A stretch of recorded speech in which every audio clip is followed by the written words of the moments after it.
নমস্কার বন্ধুরা, কেমন আছেন সবাই? আশা করি ভালো আছেন। আজ আমি বানাবো মোচা বাটা। এর জন্য আমি একটা মোচা ভালো করে কেটে ধুয়ে নিয়েছি। নিয়ে এবার সিদ্ধ করে নেব। অল্প একটু নুন দিয়ে আমি সিদ্ধ করে নেব এই মোচাটা। আর এদিকে আমি মশলাটা বানিয়ে নেব মোচাটা সিদ্ধ হতে হতে। এর জন্য আমি কালো সর্ষে, সাদা সর্ষে, দুটো কাঁচা লঙ্কা আর একটু পোস্ত নিয়েছি। মোচাটা আমার সিদ্ধ হয়ে গেছে।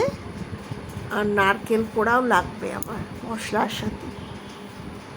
এবার এই সিদ্ধ মোচাটা দিয়ে মিক্সির মধ্যে আর সব সর্ষে, পোস্ত, কাঁচা লঙ্কা, নারকেল কোড়া দিয়ে আমি একটা স্মুথ পেস্ট করে নিলাম।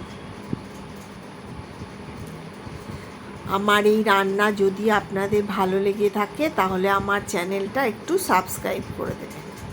এদিকে কড়াতে সর্ষের তেল বসিয়ে ওর মধ্যে কালো জিরে আর একটা শুকনো লঙ্কা ফোড়ন দিলাম। ফোড়নটা একটু ভাজা ভাজা হলে এর মধ্যে বেটে রাখা মোচাটা আমি দিয়ে দেব। আপনারা এইভাবে মোচা বাটা বানিয়ে খেয়ে দেখবেন কেমন লাগে। নিশ্চয়ই ভালো লাগবে। আমাকে কমেন্ট করে জানাবেন। মোচাটা দিয়ে দিলাম। এবার নাড়তে হবে, ভালো করে নাড়তে হবে। আর এর মধ্যে শুধু একটু নুন দেব আর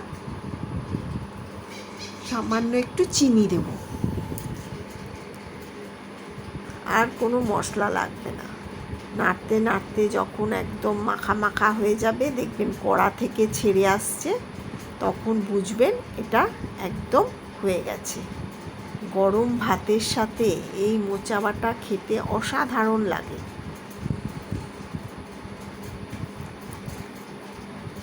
মোচাটা শুকনো হয়ে এসছে প্রায়। আমি একটুখানি সর্ষের তেল দিয়ে দিলাম।